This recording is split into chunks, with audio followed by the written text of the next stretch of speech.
Okay, so tell everybody who you are and how old you are.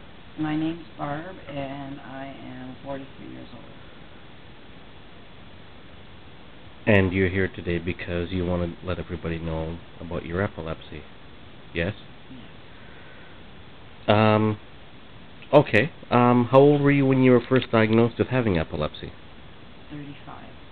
And what were the precipitating factors that got you the epilepsy? Is there any one thing that you can think that stands out in your mind as, yes, this is the thing that got me epilepsy, or was it more like a one day you were fine and the next day you were suddenly epileptic? Yeah. As far as myself, I had my own business. I was running a school for young children. I have my ECE, and I was running my own business. And it was really strange. The one day, or there was actually 2 or 3 days that I had noted that I would just kind of be wandering around with the kids. Like, instead of interacting with them, I was just kind of wandering around in a daze and then kind of snapping back out of it. And I knew that something wasn't right. So I immediately went to the doctor and approached him about it because I just knew something was wrong. Now, was that your family doctor? Yes. And what was his or hers initial assessment? His first assessment was to send me in right away for an EEG to get my brain scan, like my brain waves and everything checked out and see how everything was firing up there. And I had like an MRI done as well. And I think I had a CAT scan done originally as well. It kind of covered everything. Now, what's an EEG? An EEG is when they put the leads onto your scalp, and there's a whole bunch of them. They put them on all over the place. It takes a long time to put them on. And they can actually read the brain waves, basically, and they're reading the electricity of the brain. Now, is this like a surgical procedure? Like, do they burrow them into your scalp, or do they just sit loose on top of the head, like with some glue or something? A normal EEG, when you just would go in to get it done at a regular hospital, no, it sits on top of your scalp.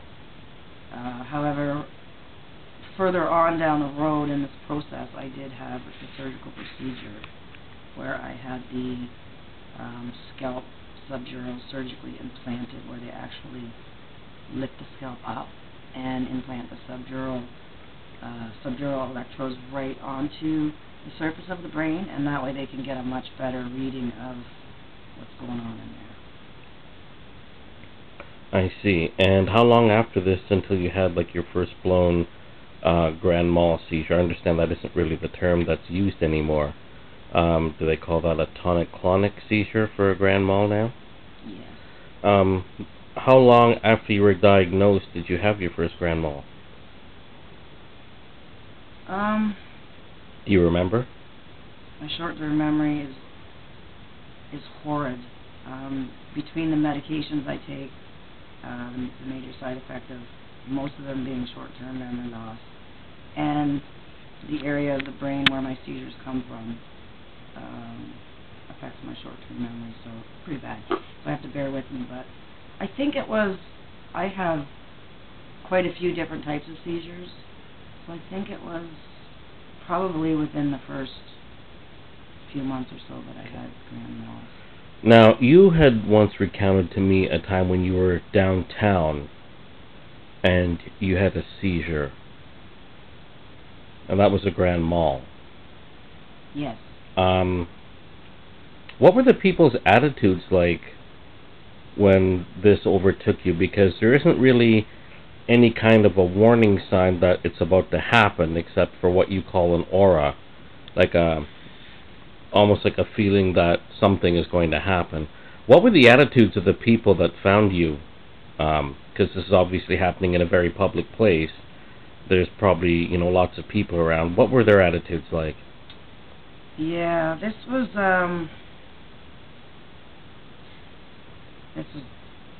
probably one of my worst experiences that I've had with epilepsy.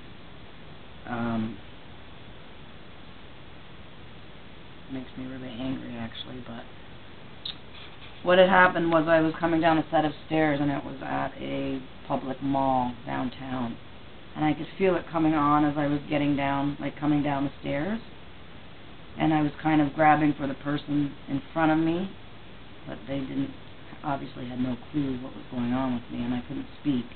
So I was able to get through the front doors of the mall, and that's the last thing I remember, but I had gone down onto the pavement right out front of the mall and had a tonic-clonic seizure.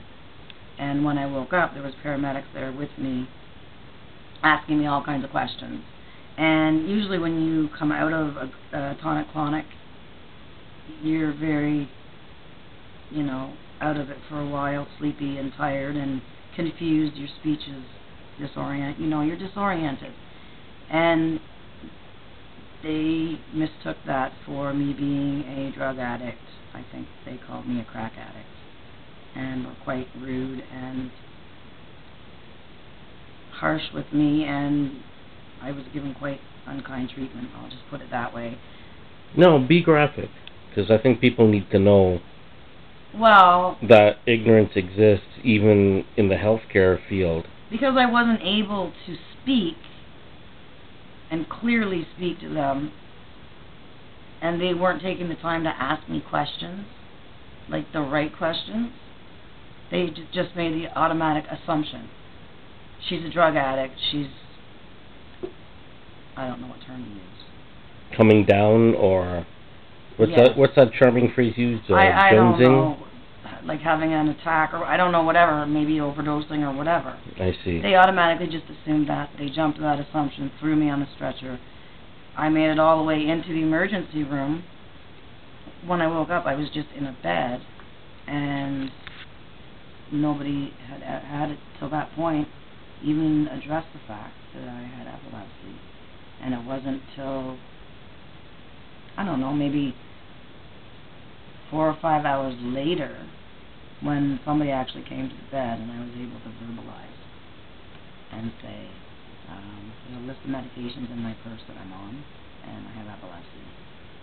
But this wasn't the only bad experience you had with paramedics and things like that.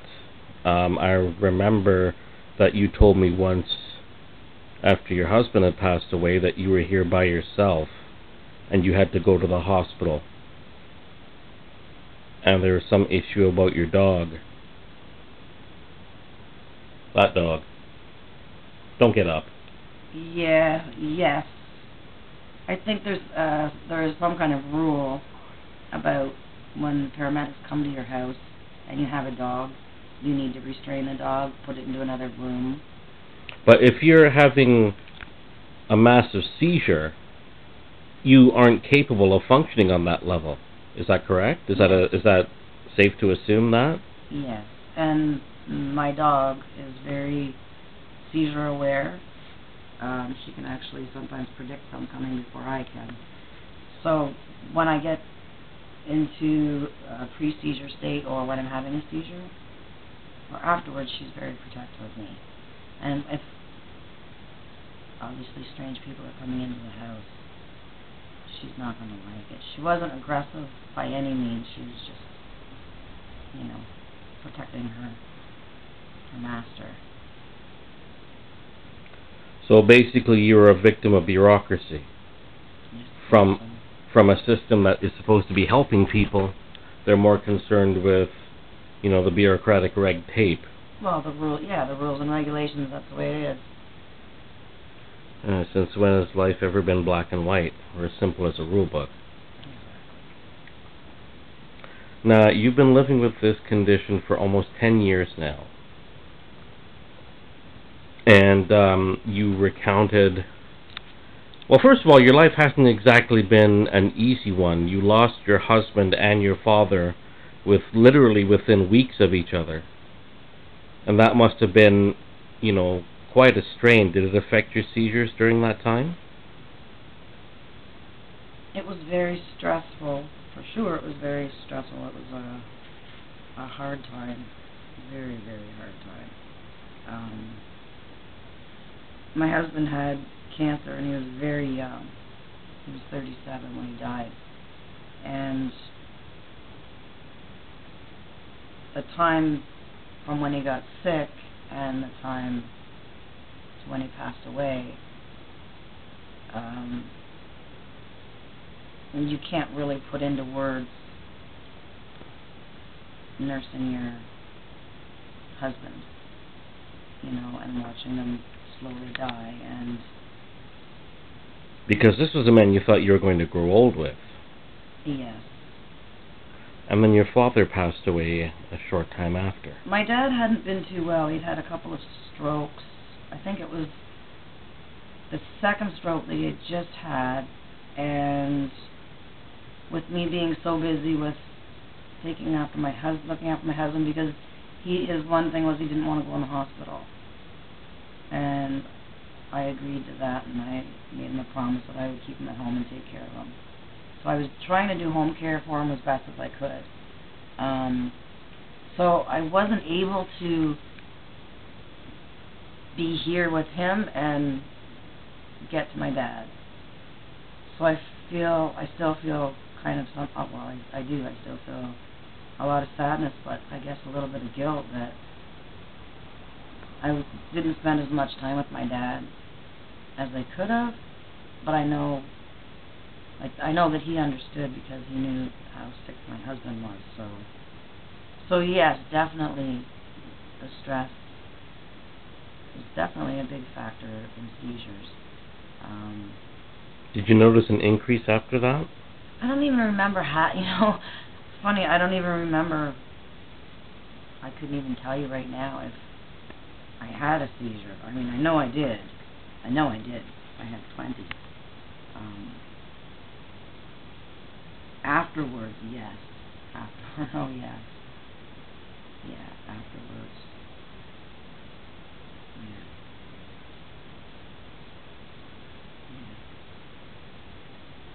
Yeah. It seems to go through cycles. I mean, anytime you're in a high period of stress in your life, it definitely is going to spike them up. With me for sure, I don't know. I believe it's a common thing for everyone with epilepsy. Anxiety, that's another thing. So yeah.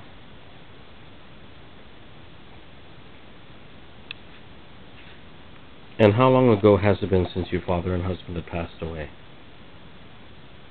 It's been... What year was that? 2008 would it have been? Yes.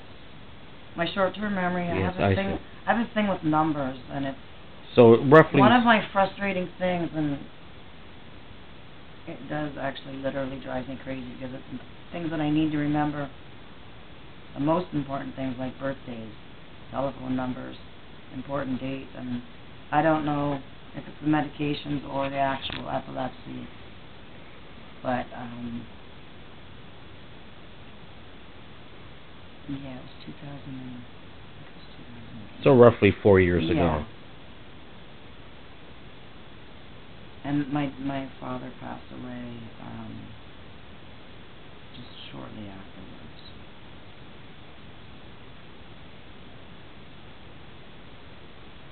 But that wasn't the least of your woes, was it?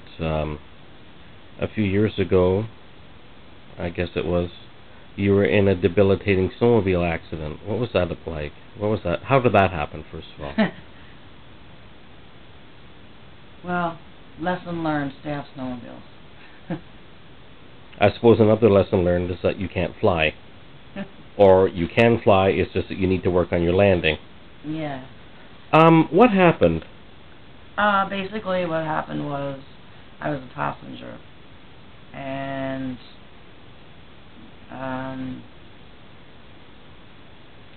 I was a passenger, and the snowmobile was going, from what I was told, about 100 miles an hour, and we hit a rock that was sticking out. We were on ice, on a lake that was covered in snow, and we hit a rock that was just sticking out a little bit of the snow. So we hit a rock at a dead stop, and I flew up, from what observers said, roughly 50 feet. And I twirled a few times in the air, and I don't know how I did it. I guess I was a cat in my previous life, but somehow I landed on my ankles, on my feet. So I ended up shattering both ankles.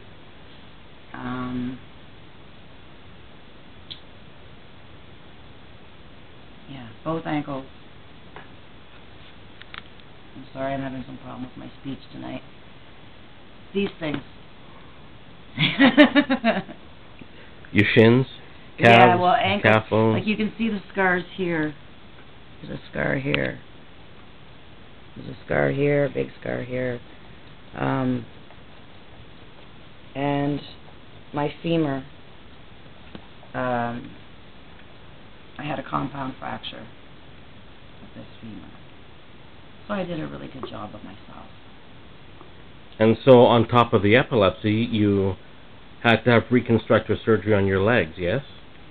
Yes. And you would have basically had to relearn how to walk. Yes, I was in the hospital thank goodness, St. Michael's in Toronto, which is an amazing hospital. Had an amazing surgeon. My ankles were basically shattered. He said it looked like teacups that had been dropped on a glass floor. So he pieced them back together great. I mean, I have no complaints. And I have 18 pins in this leg and 13, I think, in this one. And then there's a plate here that's holding my knee to my femur. But yes, to answer your question, time-wise, I think it was about a month, 3 weeks to a month in St. Michael's in Toronto to have, because there was I believe there was 3 separate surgeries I had to do to fix everything. And they kept me in there to recuperate, and then they transferred me home here to the local hospital. And I was in the hospital here for probably 2 months, roughly. And then when I was able to start getting mobile, they popped me in a wheelchair, and I was in a wheelchair for quite a few months. I came home with a wheelchair and the whole bit, all the fun stuff that goes along with being in a wheelchair.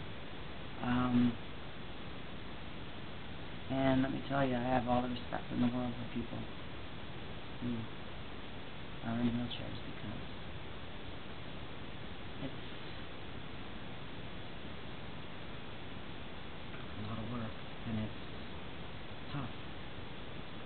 I mean, you don't have any real compassion or respect for it until you're sitting in one yourself. And nobody can know unless they've been there, in other words. Right. It really taught me something. I really learned a lot from that. But I also learned that when doctors tell you may never walk again, you can prove them wrong. So I took a lot of physiotherapy, months and months of physiotherapy, and yeah. It's an amazing attitude. Coming up in the next part, we'll talk more about how epilepsy has affected your life and the changes that it's been forcing you to make.